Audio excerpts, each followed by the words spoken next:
रहीम अस्सलाम वालेकुम। आज मैं आपके लिए आलू तरकारी की रेसिपी लाई हूँ। ज़बरदस्त रेसिपी है, ज़रूर ट्राई करें, स्पेशली रमज़ानों में। रेसिपी पसंद आए तो सब्सक्राइब करें, बराबर में दी गई बेल को क्लिक कीजिए ताकि हर नई रेसिपी आपके पास सबसे पहले आ जाए। अब आते हैं हम रेसिपी की तरफ। तो यहाँ बड़े साइज़ के 4 टिप आलू लिए, उनको छील के धो के अच्छी तरह से और अनइवन सा काट लेना है। उसके बाद इसको थोड़े से ही पानी में हम इसको बॉयल करने के लिए रख देंगे और जब ये बॉयल हो जाएंगे तो हम इनको चेक करेंगे छुरी की मदद से। तो ये देखें कितने सॉफ्ट हो चुके हैं। अब यहाँ इसका हम ड्राई रोस्ट मसाला रेडी करते हैं। तो ये काली मिर्ची ली है हमने साबुत 4 से 5 अदद, ज़ीरा लिया है 1 टेबल स्पून फुल भर के, धनिया लिया है हमने 1 टेबल स्पून फुल भर के, सौंफ लिए हमने 1 टेबल स्पून और लाल गोल मिर्च जो है वो आप 3 से 4 अदद ले सकते हैं। इसकी यहाँ पर थोड़ी सी भुनाई करेंगे और फिर इसको धर सा हम इसको कूट लेंगे।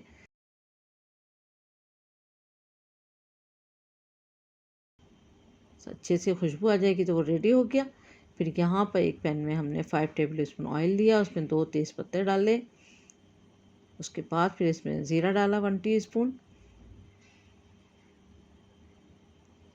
फिर काली मिर्ची डाली हैं हमने 5 अदद, हरी इलायची डाली है 4 अदद, राई डाली है हमने 1 टीस्पून और साथ में हमने इसके अजवाइन भी डाली है तकरीबन 2 पिंच के बराबर।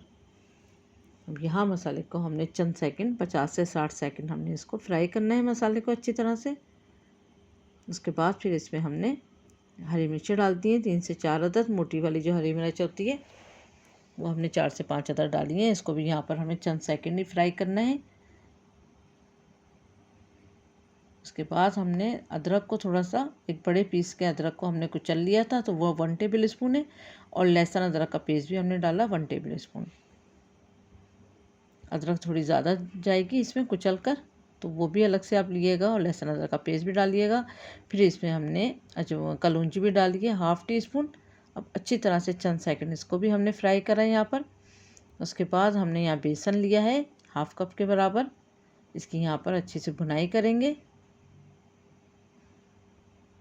आँच को हमने दरमियाना ही रखना है। अब देखें इसकी अच्छी बुनाई हो रही है, तभी इसमें झाग भी आ गए हैं। अब ये रेडी हो गया।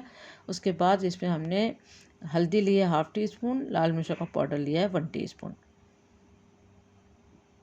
चंद सेकंड इसको भी हमने फ्राई करा।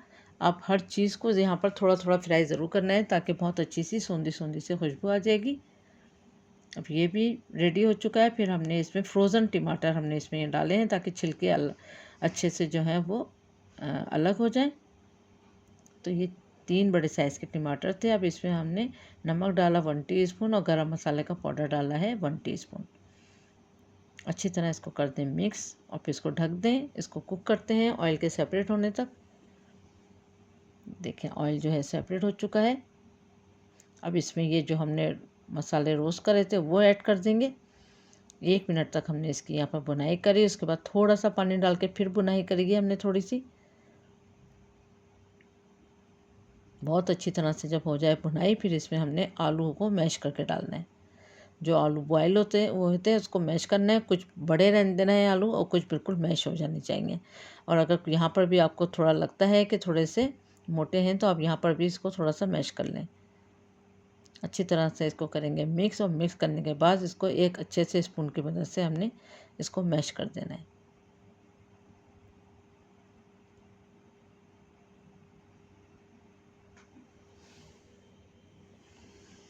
फिर 1 कप हमने इसमें गर्म पानी डाला। 1 से 1.5 कप के करीब आप गर्म पानी इसमें ऐड कर सकते हैं। अच्छी तरह से इसको मिक्स कर लेंगे पानी को इन सब आमेज़े के साथ।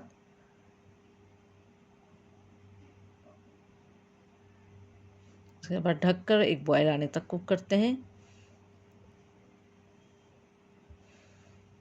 तो बस एक बॉयल आ चुका है। अब इसमें हमने हरा धनिया डालना है। 1 कप के बराबर बारीक कटा हरा धनिया डालना है। अच्छी तरह से इसको भी करते हैं मिक्स करने के बाद इसको दम पे 5 मिनट के लिए अगेन कुक करेंगे और फिर इसके बाद इसको डिश आउट करेंगे। डिश आउट कर दिया है। बहुत ज़बरदस्त रेसिपी रेडी है, पराठे के साथ, पूरियों के साथ या सादी रोटी के साथ भी आप इसको ट्राई कर सकते हैं। ज़रूर ट्राई करें आज के रमज़ानों में। उम्मीद करती हूँ आज की रेसिपी आपको पसंद आई होगी। Thank you for watching. दुआ में याद रखें, अपना ख्याल रखें। अल्लाह हाफिज़।